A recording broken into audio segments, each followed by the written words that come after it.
Hello Bhanu बहन।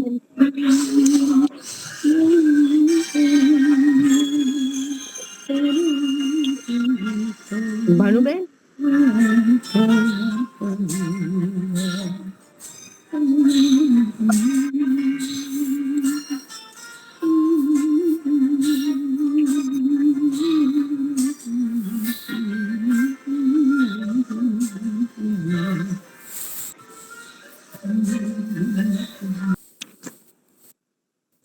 नरतन पाकर बंदे जीवन संवार ले,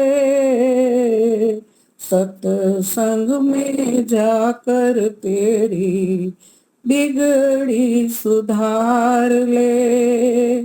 नरतन पाकर बंदे जीवन सुधार ले, सत्संग में जाकर तेरी बिगड़ी सुधार ले।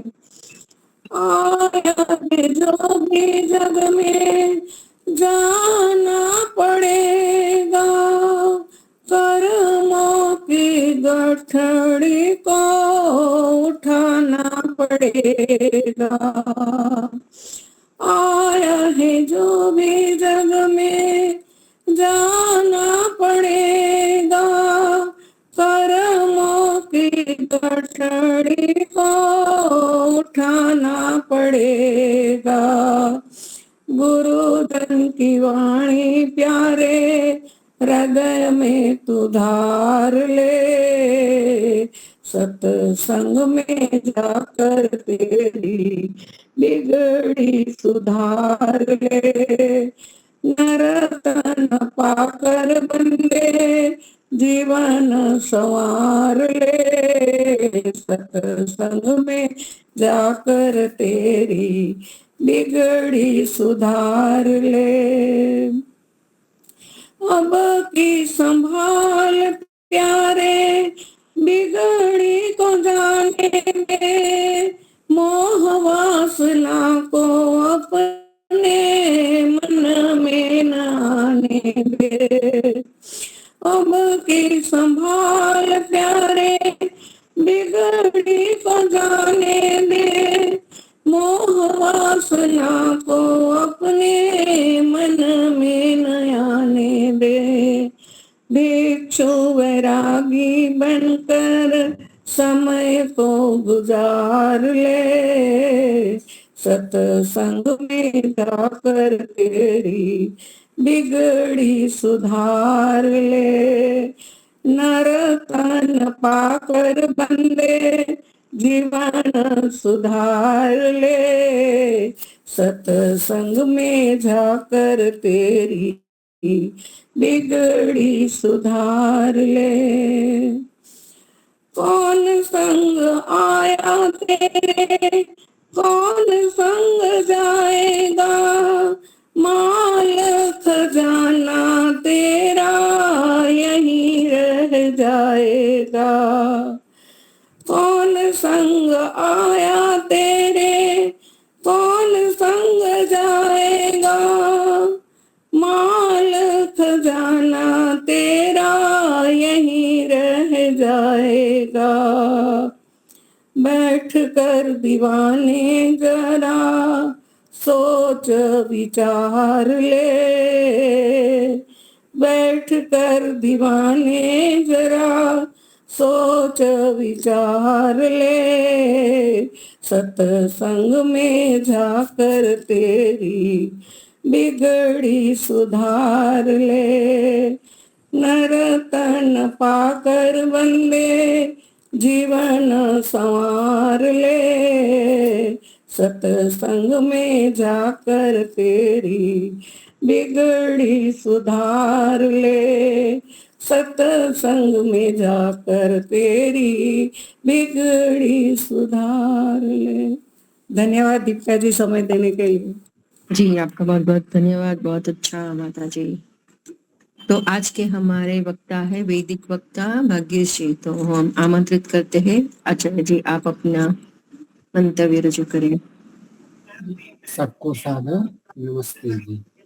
जी सादर नमस्ते।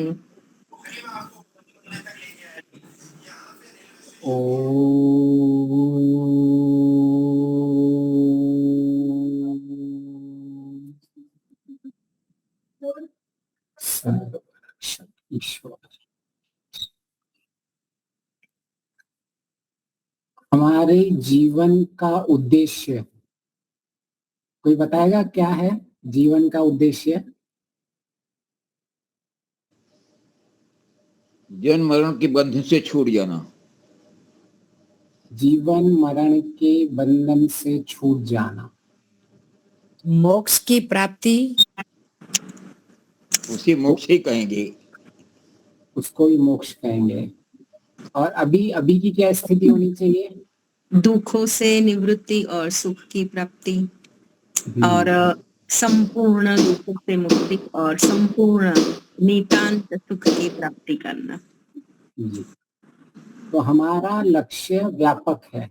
एक तो मुक्ति, जब भी हम लक्ष्य को समझते हैं तो हमारी बुद्धि में ऐसे ही आता है कि मुक्ति का अर्थ केवल मोक्ष और मुक्ति का अर्थ केवल जन्म मरण के चक्कर से छूटना। यह सत्य है कि मुक्ति, मोक्ष भी मुक्ति के अंतर ही आता है और जन्म मरण से छूटना भी मुक्ति के अंतर ही आता है। और हम व्यापक दृष्टिकोण रखते हैं जब मुक्ति कहते हैं। मुक्ति का हम कहते हैं मुझे मुक्त दुखों से अभी इस समय ही होना है, मुझे दुखों से मुक्त आज के दिन भी होना है, मुझे दुखों से मुक्त कल भी होना है और मुझे दुखों से नितांत मुक्ति तक मोक्ष भी चाहिए। इसलिए मुक्ति की व्यापक परिभाषा रहती है कि अभी भी दुखों से मुक्त होना और अंतिम में जीवन मुक्त होके नितान मुक्त हो जाना। तो प्राय क्या होता है, अगर हम केवल इसको अंतिम मोक्ष से जोड़ेंगे या केवल हम जीवन मुक्त तक जोड़ेंगे या केवल मृत्यु से जोड़ के देखेंगे तो प्राय हमारा जो पुरुषार्थ आज का है, अब का है, इस समय का है, उसमें हमारा आलस्य प्रमाद आ सकता है। क्यों? क्योंकि हमारा लक्ष्य हमने बाद में छोड़ा हुआ है। क्योंकि मुझे अभी मुक्त नहीं चाहिए, मुझे तो मोक्ष चाहिए। अभी मुझे दुखों से मुक्त नहीं होना है, मुझे केवल जन्म मरण से चाहिए। तो प्राय अगर हम मुक्ति को हर दिन से नहीं जोड़ेंगे कि मैं सवेरे जब उठता हूं तब से लेके जब मैं सोता हूं तब तक भी मैं दुखों से मुक्त होता रहूं, कल जितना मैं दुखों के बंधन से था आज मैं उन बंधनों से अपेक्षा से दुखों से मुक्त अधिक होना चाहिए। सवेरे में जितना दुख से ग्रस्त था दिन तक मेरे दुख कम होने चाहिए। दिन को जितना मैं दुख से ग्रस्त था सांझ को उससे भी कम होना चाहिए, कल उससे भी कम, परसों उससे भी कम, एक हफ्ते के बाद उससे भी कम, 6 महीने में उससे भी कम, 1 साल में उससे कम कम कम होते हुए हम अंतिम स्थिति तक जीवन मुक्त तक पहुंचेंगे और फिर नितांत मुक्ति होगी। तो इसलिए मुक्ति जो है वह हर पल से आरंभ हो जाती है, हर पल से आरंभ करना होता है। हर एक पल हमें दुख से मुक्त होने का अभ्यास करते रहना होता है। इससे क्या होगा कि हम अपने पुरुषार्थ को, अपने अर्थ को, अपने प्रयोजन को स्पष्ट करके आज मेरे दुख कैसे दुख दूर होंगे, इस पल के दुख कैसे दूर होंगे, हम वर्तमान में आ जाते हैं। नहीं तो क्या होता है, हम वर्तमान में जीते ही नहीं हैं। हम केवल इतना समझते हैं कि कभी मेरी मुक्ति हो जाएगी या कभी मैं दुखी था,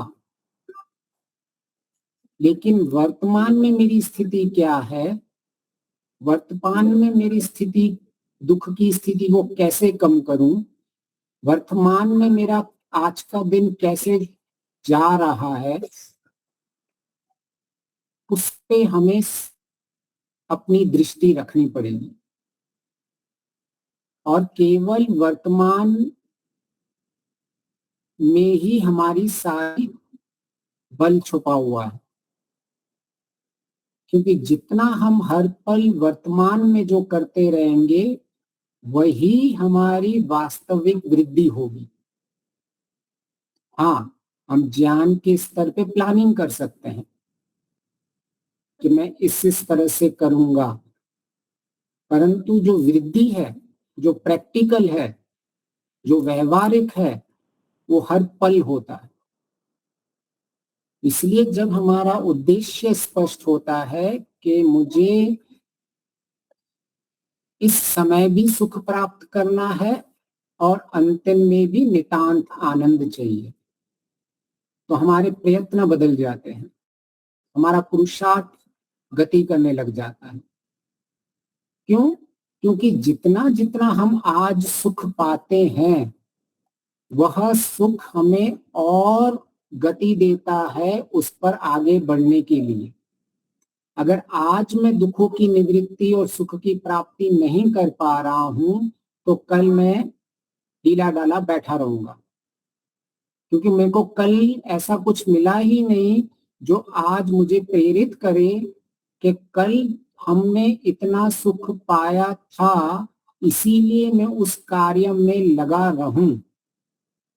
अगर हमने केवल मोक्ष की ओर रख दिया अपना लक्ष्य, अंतिम स्थिति में रख दिया, तो आज और कल के प्रयत्न में जो रुचि होनी चाहिए, जो हमारी गति होनी चाहिए, वो कम हो जाएगी। परंतु जब हम हर दिन सुख को प्राप्त करते रहते हैं, हर दिन सुख बढ़ता रहता है, हर दिन दुख कम रहता है, तो वो पिछला वाला पल आने वाले पल को गति देता है। आने वाली सुबह जो रात से होती है, रात को लिया हुआ संकल्प सवेरे को गति देता है। सवेरे किया हुआ संध्या दिन भर को गति देता है। दिन भर की गति हमें रात को आत्मनिरीक्षण और नींद की ओर ले जाती है। तो अगर हमें ये स्पष्ट हो जाता है, और अभी इसमें एक और अच्छी बात हो जाती है कि हम एक चीज से तो मुक्त हो जाते हैं कि हम एक विधि में आ जाते हैं। योग की रहस्य क्या है? योग का रहस्य यह है कि योग ही योग को आगे बढ़ाता है। एक बार अगर हम इस दिनचर्या में आ गए, एक बार अगर हम इस योगाभ्यास में आ गए, ये बस एक चक्कर में हमको आना है। कुछ दिनों से, कुछ एक हफ्ता, कुछ 10 दिन, कुछ 15 दिन ये चक्कर आ गया तो योग को आगे बढ़ाता रहता है शास्त्रों के अनुरूप। उसके बाद हमें कितनी गति हो रही है उसका टेंशन नहीं लेना है, क्योंकि हम योग की विधि में आ चुके हैं। और यही हमें और पुरुषार्थ करवाता रहेगा, क्योंकि अभी हमारा सुख बढ़ता जाएगा और दुख निवृत्ति होती जाएगी। और ये हर दिन हर पल होना चाहिए, हर दिन आत्मनिरीक्षण में होना चाहिए कि आज मेरा दिन कैसा गया। जो अंतिम मुक्ति मुझे प्राप्त करनी है उसके लिए मेरा आज कितना अभ्यास रहा और मेरी स्थिति कितनी बनी। यह हर दिन हमारा आत्मनिरीक्षण होना चाहिए, हर चीज का हिसाब किताब होना चाहिए। एक दुकानदार होता है ना, वो कितना बिजनेस करता है, एक दिन में अगर उसको हिसाब किताब नहीं होता तो उसको नींद नहीं आती है रात को, कि मुझे कितना कहाँ से मिला है, कितना लेना है, कल कितना सामान भरना है।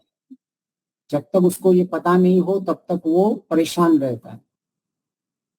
ऐसे ही हमें भी अपने हिसाब किताब में स्पष्ट रहना चाहिए कि आज का मेरा क्या दिन रहा। तो हमने पिछली बार अपनी गति का आकलन करने की बात की थी। हमारी गति का मापदंड होना चाहिए कि वास्तविक में हमारी गति कितनी हो रही है आज के दिन में, इस पल में आगे बढ़ने की। इसका आकलन होना चाहिए, इसका मापदंड होना चाहिए। नहीं तो हमें ऐसा लग रहा है हमारी वृद्धि हो रही है, परंतु होती नहीं है, केवल लगता रहता है। क्यों? क्योंकि हमने कोई आकलन किया ही नहीं होता है। और ये जो केवल लगता रहता है, इस अनुभूति में हम चलते रहते हैं, भ्रमित होते हैं। क्यों? क्योंकि हम थोड़ा बहुत सत्संग सुन लेते हैं, हम थोड़ी बहुत बार बातें चर्चाएं कर लेते हैं ईश्वर की, आत्मा की, परमात्मा की। तो हमें ऐसा लग रहा है कि हम आगे बढ़ रहे हैं, परंतु आगे बढ़ने की कसौटी क्या थी? हमने देखा कि जब तक हमारा केंद्र बिंदु एक नहीं बना है कि क्लेश संस्कारों से मुक्त होना, तब तक हम जीवन में बाहर से कितने भी कार्य कर लें, हमें संस्कारों की स्थिति स्पष्ट होनी चाहिए।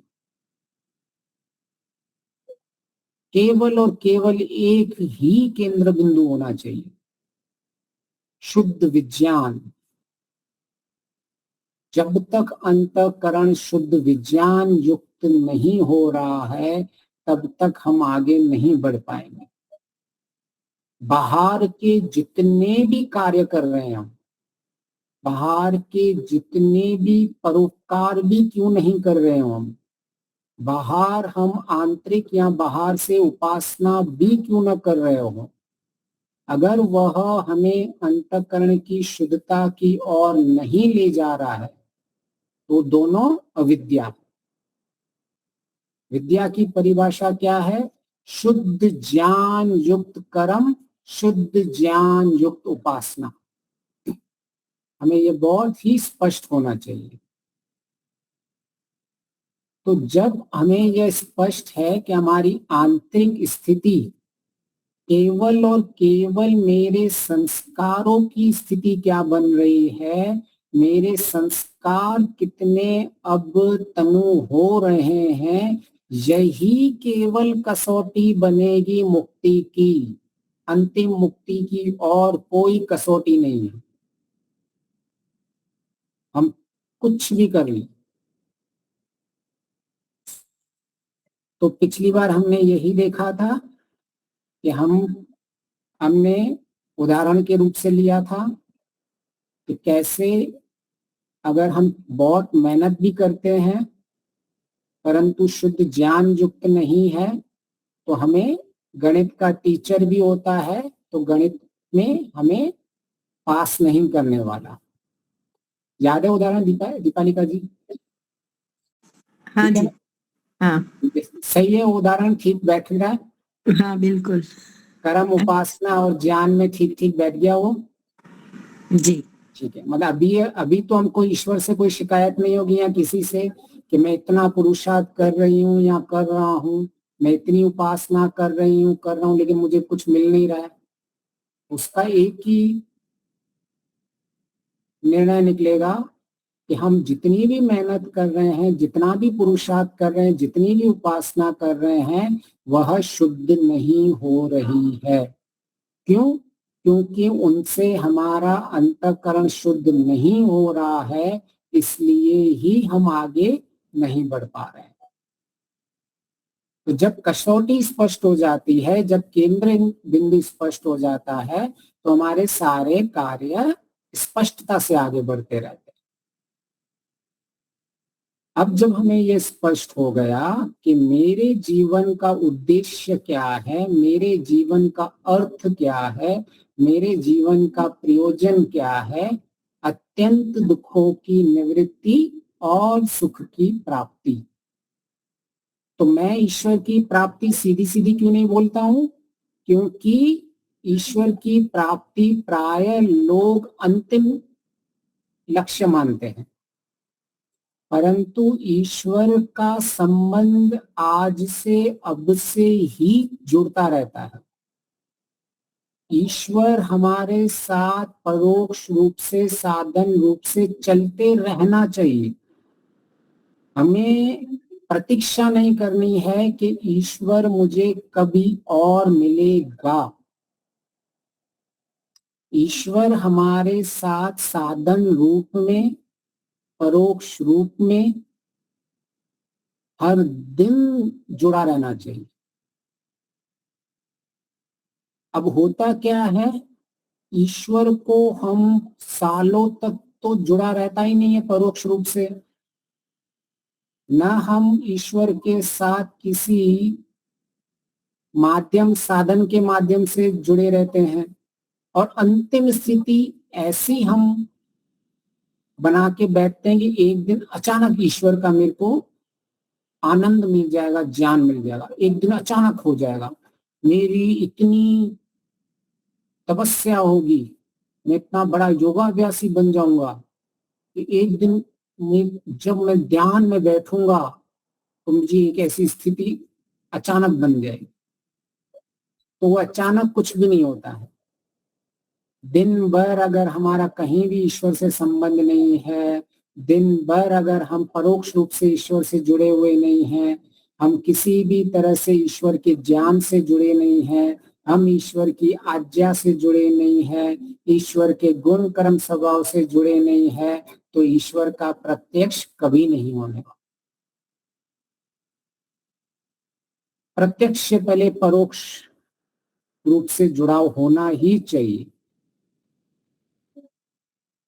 तभी ही हमें सुख प्राप्त होता है, और तभी ही हमें और गति मिलती है कि जिसके ज्ञान से, जिसकी आज्ञा के पालन से, जिसके गुण कर्म स्वभाव को धारण करने से मैं इतना सुखी हूं, तो उसका जब प्रत्यक्ष हो जाएगा तो मैं कितना सुखी हूं। आज के दिन में मेरा ईश्वर के साथ कोई संबंध बनता ही नहीं है, क्योंकि हमें लगता है, हमारा मन ही नहीं करता, ईश्वर के साथ लगता ही नहीं है। कोई प्रॉब्लम नहीं है आपको ईश्वर के, मैं तो यहाँ कहता हूं अगर आपको लग रहा है कि ईश्वर नहीं है तो भी कोई प्रॉब्लम नहीं है, यू फेक इट। आपको किसी के गुण धारण करने से लाभ हो रहा है तो आप उस लाभ पे अधिक ध्यान दीजिए।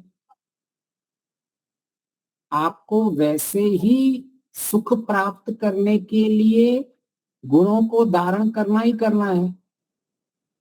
आप जितना जितना अहिंसा का पालन करोगे इतने इतने सुखी रहोगे, जितना जितना सत्य का पालन करोगे उतने उतने सुखी रहेंगे, जितना जितना आप अस्तेय का पालन करोगे उतना उतना सुखी रहेंगे, जितना जितना आप व्यभिचार से नहीं जुड़ेंगे उतने उतने आप सुखी रहेंगे, जितने जितने आप आलस्य प्रमाद से दूर रहेंगे उतने उतने सुखी रहेंगे, जितना जितना आपके अंदर संतोष रहेगा उतना उतना आप सुखी रहोगे।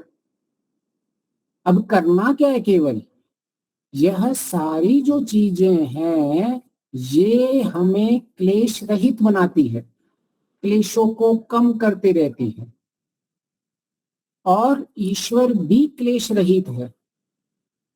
तो आप क्या कर रहे हो, यद्यपि अभी आपका ईश्वर के अंदर रुचि नहीं भी हो रही है तो उसकी कोई टेंशन नहीं करने का। आप केवल अंतःकरण शुद्धता की ओर चलते रहोगे और वो क्लेश रहित स्थिति में प्राप्त करते रहोगे। तब आप केवल इतनी बुद्धि लगा के रखिए कि मैं क्लेश रहित बन रहा हूं और ईश्वर भी क्लेश रहित है।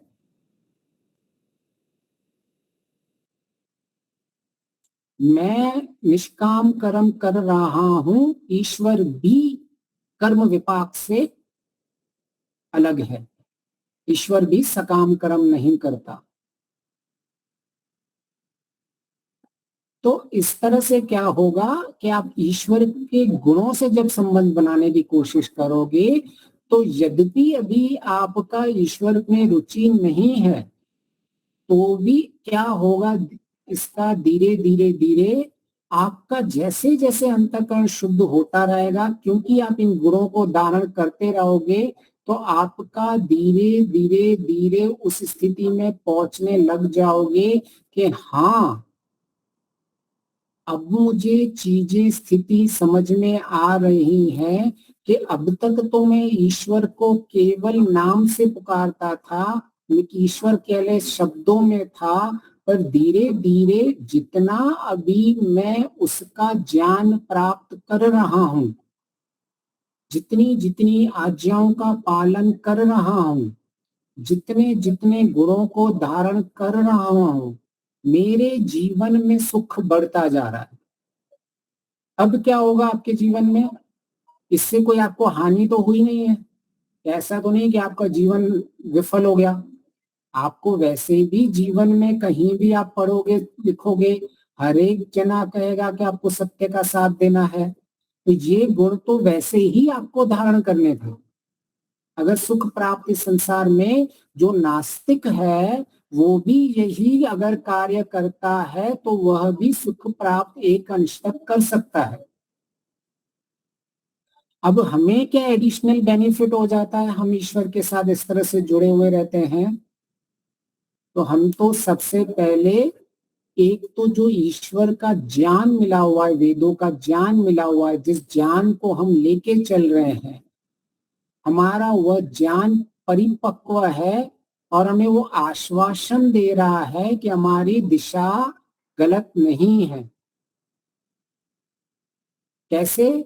जैसे हम कोई आप चिप्स का पैकेट खरीदते हो, उस पे आप FSSAI का स्टैंप देखते हो कि फूड कॉर्पोरेशन ऑफ इंडिया का, कि यह खाना हमारा सही इस पे ट्रेडमार्क का लगा हुआ है, तो अब मैं इसको खरीद कर सकता हूँ और इसका सेवन कर सकता हूँ।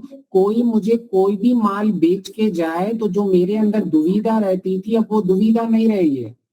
क्यों? क्योंकि मैं पहले से वेद ज्ञान, जो खरा ज्ञान है, उसी के अनुकूल ही काम कर रहा हूं, जो ईश्वर ने दिया हुआ ज्ञान है। तो अभी जो आपके इतने सारे ज्ञान उत्पन्न हो रहे हैं, उन ज्ञानों में कौन सा ज्ञान सर्वश्रेष्ठ है, आप सामान्य तौर से उसको ग्रहण कर सकते हो। जैसे आपके पास एक सामान्य चिप्स का पैकेट हो और दूसरा आपका स्टैंडर्ड वाला पैकेट हो, तो आपको स्टैंडर्ड वाले पैकेट में स्पष्ट रहता है। जैसे यहाँ कोई आप घी का प्रयोग कर रहे हो तो आपको पता है ये A2 ऑर्गेनिक देसी घी है और एक सामान्य डालडा है। तो आपको जब ये स्पष्ट रहता है, तब आप जब उसका सेवन करते हो तो आपको उसको अधिक लाभ होता है। तो इस तरह से जब हम ईश्वर के साथ जुड़े होते हैं और हमें पता है ये ज्ञान जो है वेद का ज्ञान, ये ज्ञान स्टैंडर्ड वाला ज्ञान है, मुझे इस ज्ञान से हानि नहीं होने वाली है कभी, इसलिए मैं ईश्वर से जुड़ा हुआ हूं, क्योंकि इसको मैं ईश्वर का ज्ञान मान रहा हूं।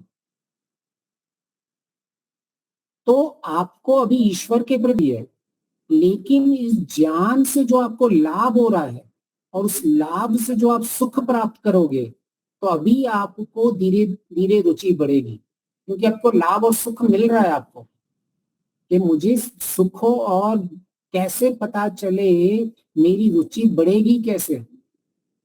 तो हम धीरे धीरे जब ईश्वर के ज्ञान, ईश्वर की आज्ञा और ईश्वर के गुण कर्म स्वभाव में लगे रहते हैं। अभी हम ईश्वर को साइड में रख रहे हैं।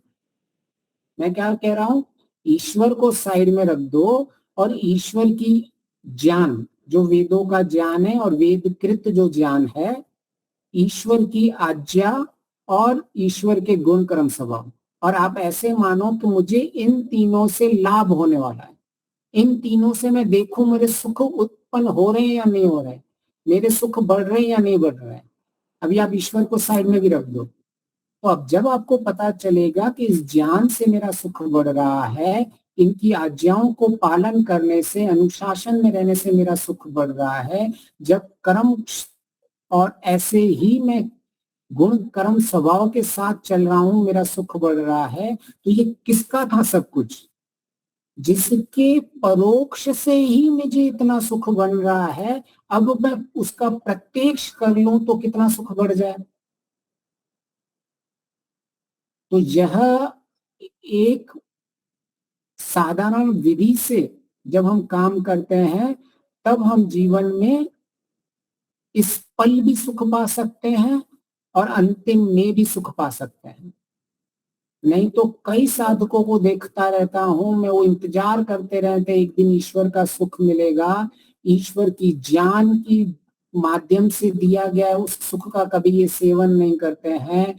ईश्वर की आज्ञाओं के माध्यम से जो सुख मिलता रहता है उसका कभी सुख उठाते नहीं है। ईश्वर के गुण कर्म स्वभाव से भी बहुत सुख मिलता है, वो कभी वो सुख उठाते नहीं है। जब तक हम ये तीनों सुख नहीं उठाएंगे, परोक्ष रूप से जो दिए हुए ईश्वर ने, अच्छा ईश्वर से जब आपका संबंध होगा तो क्या मांगोगे आप? ज्ञान और आनंद ही ना, ठीक है ना? वैसे भी जब आपका ईश्वर के साथ संबंध होने वाला है, तभी भी आप ईश्वर से ज्ञान और आनंद मांगोगे। तो अभी जो ईश्वर ने पहले से ही ज्ञान और सुख ले लिया, उसको लेने में प्रॉब्लम क्या है?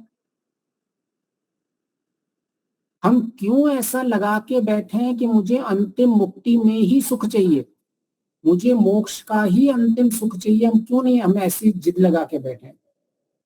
हम जब तक ये परोक्ष ज्ञान और परोक्ष सुख को नहीं अपनाएंगे, इसको जब तक धारण नहीं करेंगे, तब तक हम कैसे उस प्रत्यक्ष ज्ञान और सुख तक पहुंच सकते हैं? रुचि होगी नहीं आपको, आपको नहीं, विश्वास ही नहीं होगा, और तब तक आप दुखी बैठे रहेंगे कि अरे मेरे जीवन में तो कुछ आगे नहीं बढ़ रहा है, जीवन में तो कुछ निरस जीवन हो चुका है। पता नहीं कभी आप अचानक ऐसा बोल भी दोगे कि ईश्वर है कि नहीं, या हमारे पूर्वजों ने ऐसे ही कोई ईश्वर नाम की कोई स्थिति बना दी है और कहा है भाई इनको पालन करो और सुखी रहो। ऐसे भी आ जाएगी आपकी बुद्धि में कई बार सवाल। क्यों? क्योंकि आपको सुख मिल नहीं रहा है, आपके दुख की निवृत्ति हर दिन हर पल नहीं हो रही है। हर दिन हर पल आप उससे जुड़ नहीं पा रहे हो कि उसके ज्ञान के कारण मैं सुखी हो रहा हूं, उसकी आज्ञा के कारण मैं सुखी हो रहा हूं, उसके गुण कर्म स्वभाव के साथ कारण मेरे दुख की निवृत्ति हो रही है। तो जब मैं परोक्ष ज्ञान और परोक्ष सुख से जुड़ता चल के मेरे जीवन में आनंद बढ़ता जाता है, सुख बढ़ता जाता है, अब मुझ में लालसा उत्पन्न हो जाएगी और मेरा वेल टेस्टेड एंड ट्रायल हो जाएगा। हो गया ना? कई बार बोलते हैं कि हमको कोई ट्रायल के लिए ईश्वर मिल जाए।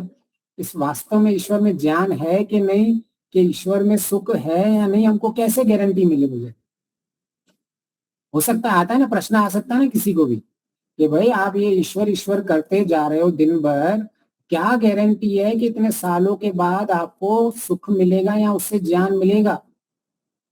उसकी गारंटी ये है कि जिसने परोक्ष रूप से सुख को मैं प्राप्त कर रहा हूं, जितने ज्ञान मुझे दिया हुआ है और जिसका परोक्ष रूप से मुझे सुख आनंद मिल रहा है, अब मैं मिलूंगा तो उससे वो देखो।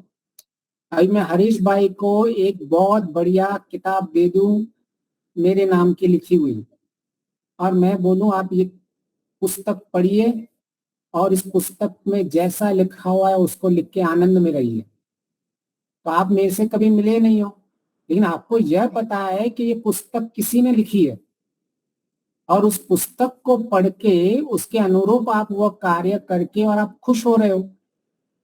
तो अभी जब मैं आपसे मिलूंगा तो आपने मेरी पुस्तक के द्वारा ज्ञान प्राप्त करके एक सुख तो प्राप्त कर चुके हो पहले से ही। अभी आप प्रत्यक्ष में और प्राप्त कर सकते हो क्योंकि आपने मेरी पहले से ही पढ़ रखा है। इस तरह से ही जब हमको वेदों के ज्ञान के माध्यम से हम पहले से ज्ञान को प्राप्त करके आज्ञाओं को प्राप्त करके गुण कर्म स्वभाव से इतने सुख से भर जाते हैं, इतनी दुख की निवृत्ति हो जाती है कि अब केवल लगता है कि भाई मैं इतने तो मैं संबंध में था ही। जब जब हरीश भाई पुस्तक पढ़ रहे थे वो जिसने वो पुस्तक लिखी थी उसके संबंध में थे ही। अब केवल जिस दिन वो सामने आ गया वो प्रत्यक्ष हो गया। तो इस तरह से हम जीवन में जब आगे चलते हैं तो हम अपने उद्देश्य को स्पष्ट कर देते हैं। ठीक है, तो मैं जब कहता हूं अत्यंत दुखों की निवृत्ति और सुख की प्राप्ति, उसका अर्थ यह रहता है कि मैं केवल अंतिम स्थिति के लिए नहीं बैठा हुआ। मेरे साथ जो भी उपाय चलेंगे वो अब आज से ही चलते रहेंगे। नहीं तो अगर हम केवल मोक्ष का शब्द प्रयोग करेंगे, केवल अंतिम स्थिति प्रयोग करेंगे, तो हम आज पुरुषार्थ और आज की लालसा में जो दुख और सुख हमको जो परिणाम देने वाला था उसमें कमी हो जाएगी। तो इस तरह से जीवन में उत्साह बना रहता है। नहीं तो बहुत से लोग निराश हो जाते हैं इस मार्ग में। को ऐसा लगता है कि मुझे तो कुछ मिल ही नहीं रहा है, मेरे जीवन में तो कुछ विशेष। लोग मिलते हैं मुझे कहते हैं मैं सालों से मैं ध्यान लगा रहा हूँ, मेरी वो स्थिति नहीं बन रही, मेरी स्थिति नहीं बन रही। तो मैं तो केवल कहता हूँ आप स्थिति क्या बना रहे हो। आपको ईश्वर से मिलने के लिए जो आपको ज्ञान और सुख चाहिए था क्या, लेकिन आपने उसका ज्ञान और सुख जो पहले दिया हुआ है वो लिया हुआ है। अब वो तो हमने लिया नहीं है। तो मैं बोल रहा हूं कि आप ध्यान में जब बैठे हो, मैं उनसे बोलता हूं कि आप 30-40 साल से बैठे हो, मैं सिर्फ इतना कह रहा हूं कि आपको ध्यान में मिलके चाहिए क्या। आपको यही चाहिए ना कि आप उससे कुछ बातें करोगे, वो आपको कुछ उत्तर देगा और उसके आनंद की में आप आ जाओगे। तो अभी उसने जो पहले जो दिया हुआ है ज्ञान, वो ज्ञान आप स्पष्ट कर दीजिए। उस ज्ञान को ही धारण करना अंतःकरण की शुद्धता होती है, वही शुद्ध ज्ञान है। अभी वह शुद्ध ज्ञान से आपने न तमोगुण और रजोगुण को छोड़ा है, न आपने सत्व गुण में आपकी एंट्री हुई है, तो आप निर्गुण कैसे स्थिति में पहुंच सकते हो। क्योंकि अंतिम स्थिति तो निर्गुण अवस्था है, गुणातीत जिसको कहते हैं। अभी हम तमोगुण और रजोगुण से छूटे नहीं हैं, न हम सत्व गुण में आए हैं। तो ऐसा क्या जादू हो जाएगा आपके ध्यान में कि आप गुणातीत हो जाओगे। ऐसा नहीं होता। इसलिए हमें संबंध, दुख की निवृत्ति, सुख की प्राप्ति, उद्देश्य स्पष्ट रहना चाहिए कि ये मेरा उद्देश्य क्या है और उस पे चलने का मार्ग क्या है। ठीक है, अब तक का सब स्पष्ट हो गया, आगे चलें। आचार्य जी, हाँ जी।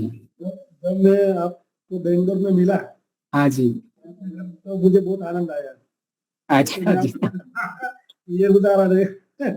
धन्यवाद जी, धन्यवाद जी। मैं सुनता रहता था, लेकिन जब प्रत्यक्ष मिले तो बहुत मुझे बहुत आनंद आया। बहुत बढ़िया, बहुत बढ़िया। क्या आप पीछे क्या बोले? मैं हरीश भाई कह रहे हैं आपका थोड़ा आवाज धीमा है। हरीश भाई, मैं ब्लूटूथ में यूज कर रहा हूँ ना। जब मैं बेंगलोर गया था ना दीपालिका जी, तो प्रत्यक्ष मुझे मिले, तो मुझे सुनता तो रहता था लेकिन मुझे पता नहीं था। जब प्रत्यक्ष मिले ना, वो सब पता भी चला कौन है क्या है। ये तो इसकी माता जी के साथ हम रहते थे रोजड़ में, तब हमको पता चला कि ये तो ज्योति माता जी का पुत्र है। तो हमको बहुत आनंद आया।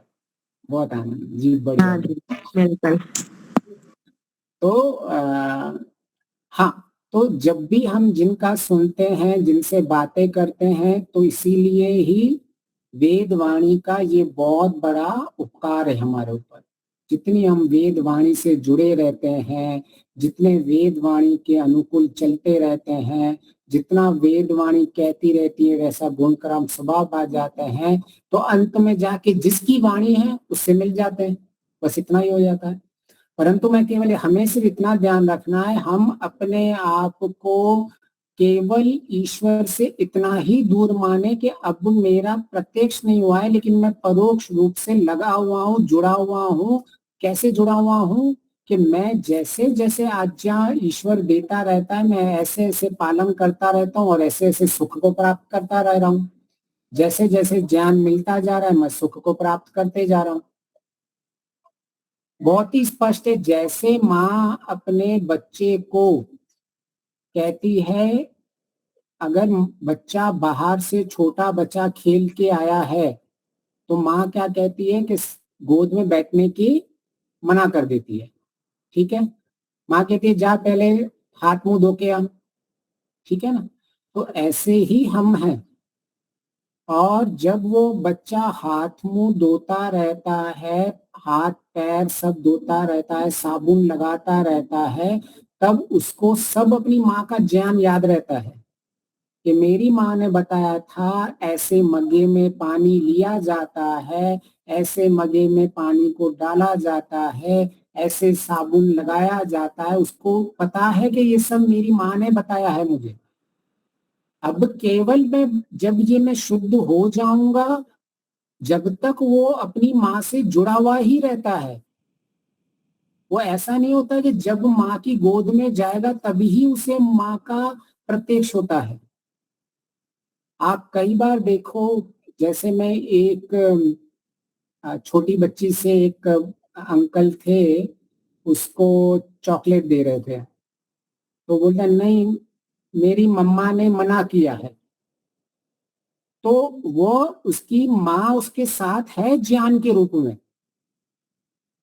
अब उसकी वह उस ज्ञान के रूप में भी है और अभी वो अपनी माँ की आज्ञा का पालन भी कर रही है। आ रही है पकड़ में बात?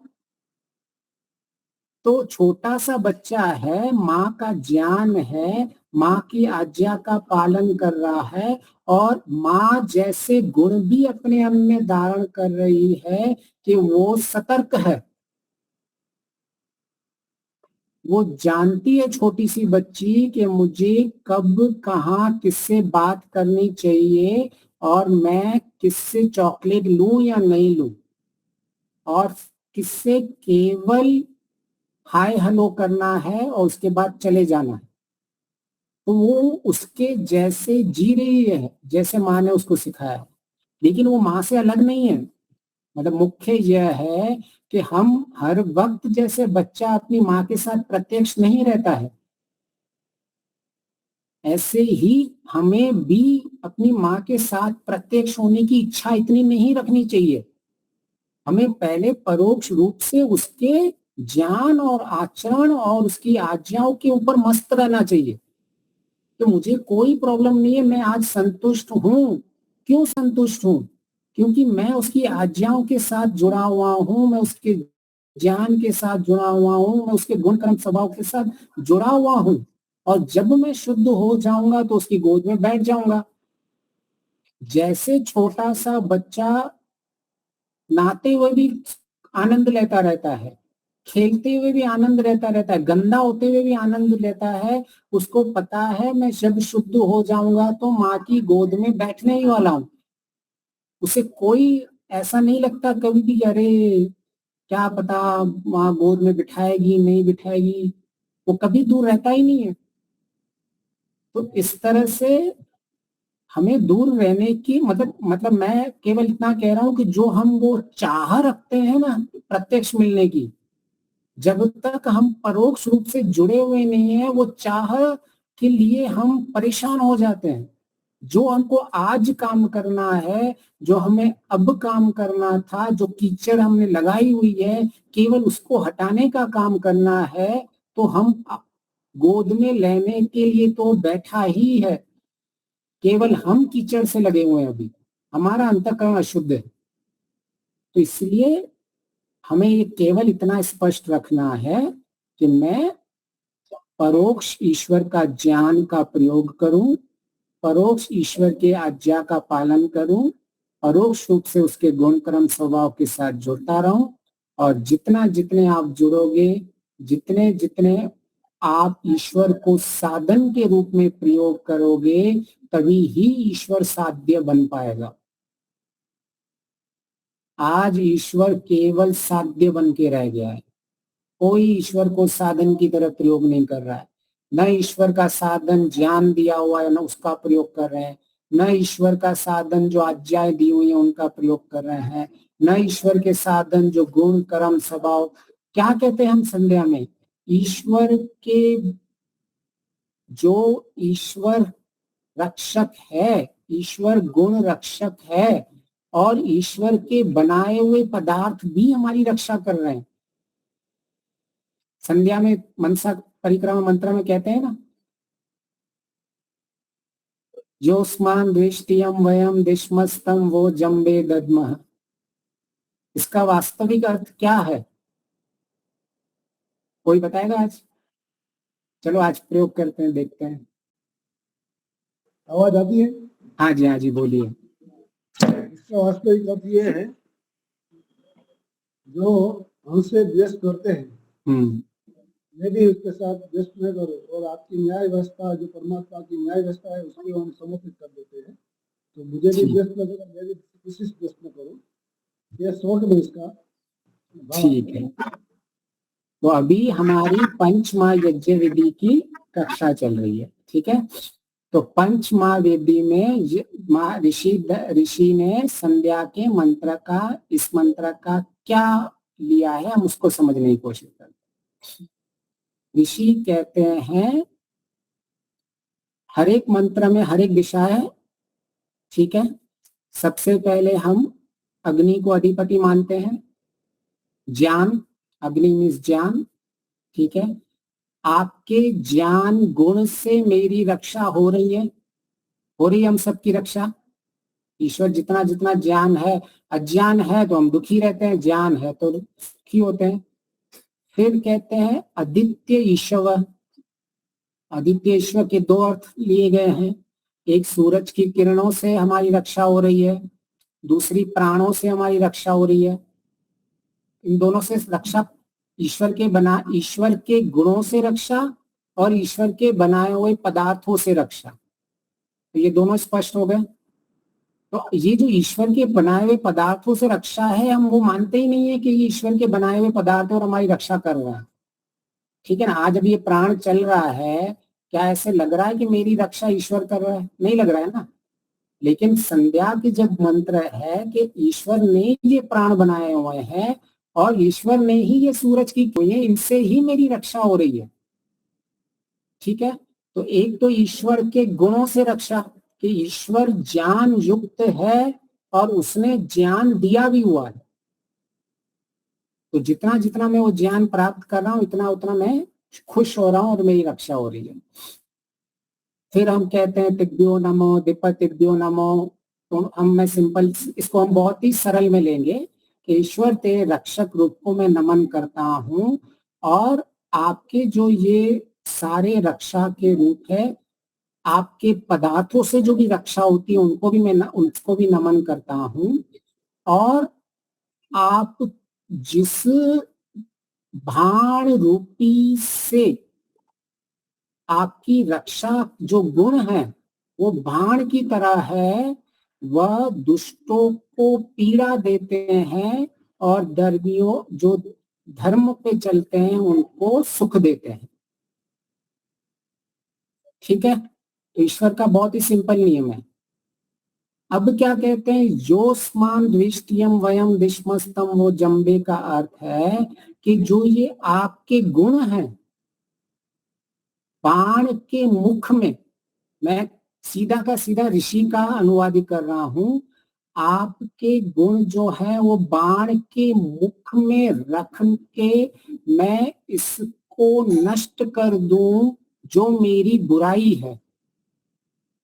तो जो मेरी ज्ञान का आपका गुण है वह क्या कर रहा है, आपके जबड़े में। इसका अर्थ है कि आपका जो ज्ञान का मुख है उस मुख में मैं अज्ञान को हटा दूं। जिस तरह से बाण क्या करता है, नाश कर देता है, ऐसे ही ईश्वर के ज्ञान का गुण अज्ञान का नाश कर देता है।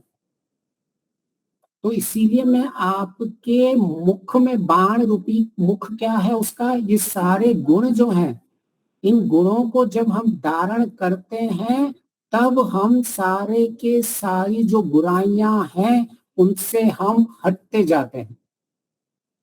तो योस्मान दृष्टियम वयम विस्मस्तम का वास्तविक अर्थ बनेगा कि जिनसे मैं द्वेष करता हूं और जिस बुराई के कारण मुझसे जो लोग द्वेष करते हैं वह मैं आपके बाण रूपी मुख में डाल के भस्म कर देता हूं, जिससे हम लोग आपस में मित्रता करें और द्वेष न करें। तो इसका अर्थ यह बनेगा कि केवल और केवल एक ही स्थिति बनेगी जब तक आप ईश्वर के गुणों को बाण की तरह प्रयोग नहीं कर रहे हो और जो बुराई है उसको नाश नहीं कर रहे हो, तब तक योस्मान द्वेष्टियम वयम दशमस्तम का कोई लाभ नहीं होने वाला। हम क्या कह रहे हैं, अग्नि ईश्वर का गुण हो गया, आदित्य ईश्वर के बनाया हुआ पदार्थ हो गया, दोनों से मेरी रक्षा हो रही है। ईश्वर क्या करता है, उसके गुण बाण के समान दुष्टों को पीड़ा देते हैं और धार्मिक लोगों को सुखी रखते हैं, उसके गुण, ठीक है। और उन गुणों को जब मैं धारण करूंगा तो मेरी सारी बुराइयां नष्ट हो जाएंगी। ये गुण ईश्वर के बाण हैं, उन बाणों से मुझे बुराइयों को नष्ट करना है, जिससे कभी किसी से द्वेष से हम नहीं चले, न कोई मुझसे द्वेष करे न मैं किसी से द्वेष करूं। लेकिन ये कैसे होगा, इसका सॉल्यूशन दिया हुआ है इस तरह से कि जब तक मैं आपके गुणों को धारण नहीं करूंगा, मुख्य यहाँ गुणों को धारण करना है, ईश्वर की ज्ञान के गुण को धारण करके मैंने अज्ञान की बुराई को नष्ट कर दिया, ठीक है। हमारे ईश्वर को गुणों को धारण का अर्थ ये होता है उसकी विपरीत वाली चीजों को नष्ट करते जाना, नष्ट करते जाना। जैसे बाण जो है वह सामने वाले को नष्ट कर देता है। फिर दूसरे में हम ईश्वर को इंद्र कहते हैं। दूसरी जब आप मंत्र में आते हैं, इंद्र कहते हैं ईश्वर ऐश्वर्य युक्त है। अभी वो वाले जो ऐश्वर्य वाले जो गुण हैं अगर हम प्राप्त करेंगे तो हमारे बहुत सारे, हमारे जिसकी कारण हमारी हानि होती रहती है उन सब से हम बच जाते हैं। ईश्वर के ऐश्वर्य, इंद्रिय ऐश्वर्य गुण कौन से हैं? कौन सा ऐसा गुण है जिसको हम धारण करेंगे तो हम एक अच्छी स्थिति में जा सकते हैं? ज्ञान रूपी इंद्र, आनंद, ज्ञान रूपी इंद्र। ज्ञान हमने पहले ले लिया अग्नि अधिपति में, ठीक है। तो पहले हमने अधिपति में ज्ञान को हमने अग्नि को हमने ज्ञान का स्वरूप माना और हमने यहाँ हम क्या कर रहे हैं, इंद्र स्वरूप, हमने इंद्र गुण लिया ईश्वर का। हम क्या कर रहे हैं, हम एक एक गुण कैसे हमारे जीवन में आज का आज ही सुख दे रहा है, मैं वो बताने चाह रहा हूं आपको। मतलब मेरा मुख्य केंद्र बिंदु क्या है कि इस ईश्वर के गुण से आप आज के आज कैसे सुख प्राप्त कर रहे हो। आप अंतिम स्थिति के लिए आपको इंतजार करना ही नहीं है, आपका साक्षात ईश्वर के साथ संबंध बन रहा है और आप सुखी होते जा रहे हो। आप ईश्वर से ज्ञान अग्नि अधिपति जैसे ही मिलता है, जैसे ही आप सूरज की किरणों का प्रयोग करोगे, विटामिन डी का यूज करोगे और जितनी भी आपकी बुराइयां हैं वो हटती जाएंगी। आपके शरीर की बुराइयां हटी जाएगी जब आधा घंटा आप धूप में सो के रहिए तो आपके शरीर की रक्षा हो रही है। वो सुख आपको कभी और नहीं, आज के आज ही मिल रहा है। ये प्राण जब आप धारण कर रहे हो,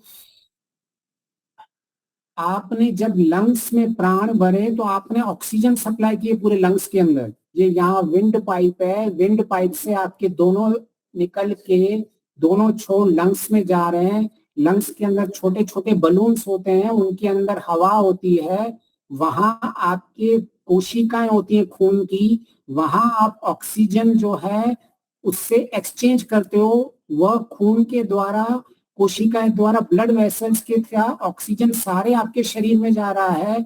इस प्राण के द्वारा अद्वितीय ईश्वर जब हम कह रहे हैं, तो ये वाला जो सुख आप प्राप्त कर रहे हो, ये आप ईश्वर से जुड़ के ही, ईश्वर के कारण ही प्राप्त कर रहे हो। तो जब हम ईश्वर से जुड़ के ऐसे सुख प्राप्त कर रहे हैं, और ईश्वर का ज्ञान यहाँ मिल रहा है, ईश्वर कह रहा है कि मेरे पदार्थों से आपको सुख मिल रहा है, सही है। आज 90% लोगों को विटामिन डी की कमी है, ईश्वर के सुख ले ही नहीं रहे, पदार्थ का सुख। प्राणायाम कर ही नहीं रहे, लंग्स को ऑक्सीजन दे ही नहीं रहे। ऑक्सीजन एल्कलाइन होता है, सारे ऑक्सीजन जितना दोगे आप शरीर में, उतना उतना आपका शरीर और सुखमय बनता जाएगा। तो जब हम संध्या के मंत्र कह रहे हैं तो हमें साक्षात सुख के दर्शन होने चाहिए कि कैसे एक एक संध्या का मंत्र पंचमा यज्ञ विधि में मुझे सुख उत्पन्न कर रहा है।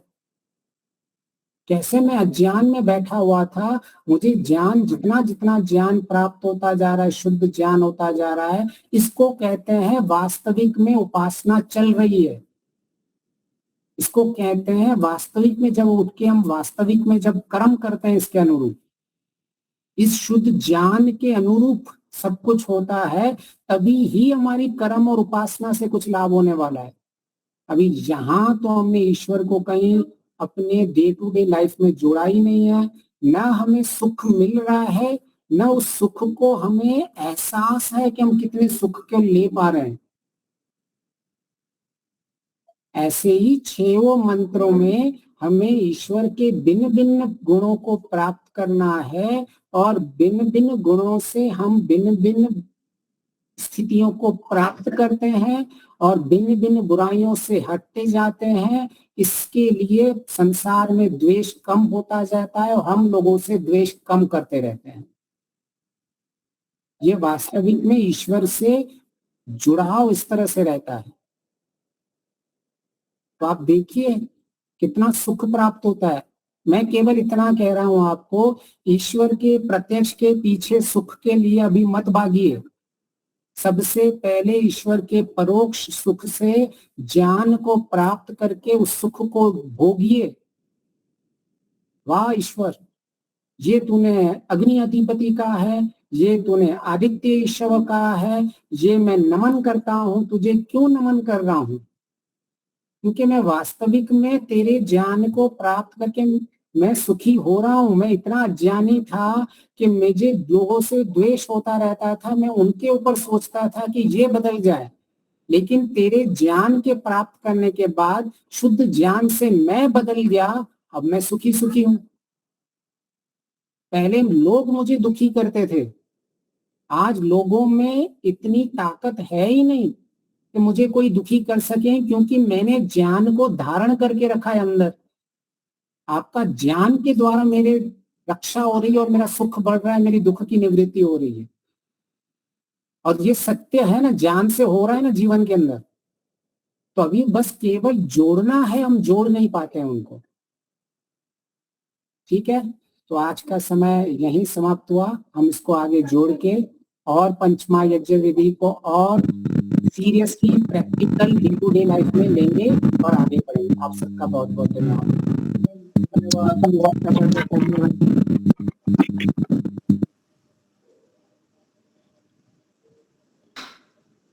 हाँ जी, संजय प्रसाद, किसी को प्रश्न पूछना है तो पूछ सकते हैं, अगर प्रश्न पूछना है। अगर नहीं है तो कोई बात नहीं, शांति बात। आवाज आ रही है? हाँ जी, आ रही है। जोड़ने का रास्ता 1 घंटे में हम लोग को मिल गया। अब हम लोग का कर्तव्य है कि हम उस रास्ते पर चलने के लिए अग्रसरित हुए हैं। बहुत अच्छा रहा, बहुत बहुत धन्यवाद आचार्य जी को। और कक्षा का समापन शांति पाठ और जय घोष से। फिर शांति पाठ। ओम ध्यो शांति अंतरिक्षम शांति पृथ्वी शांतिरापः शांतिरोषधयः शांतिर वनस्पतयः शांतिर्विश्वे देवा शांतिर्ब्रह्म शांतिः सर्वं शांतिः शांतिरेव शांति सामा शांतिरेधि। ओ शांति ही शांति ही शांति। जय घोष। जो बोले सो अभय। सत्य सनातन मर्यादा पुरुषोत्तम भगवान रामचंद्र की जय हो। योगराज भगवान कृष्ण की जय हो। व्याकरण सूर्य गुरु विद्यानंद की जय हो। युग प्रवर्तक महर्षि दयानंद सरस्वती की जय हो। स्वामी श्रद्धानंद की जय हो। भारत माता की जय हो। गौ माता की देश के अमर शहीदों की जय हो। वेद की ज्योति ओम का झंडा ऊंचा और समाज सत्यार्थ प्रकाश घर घर पहुंचे। ध्वनि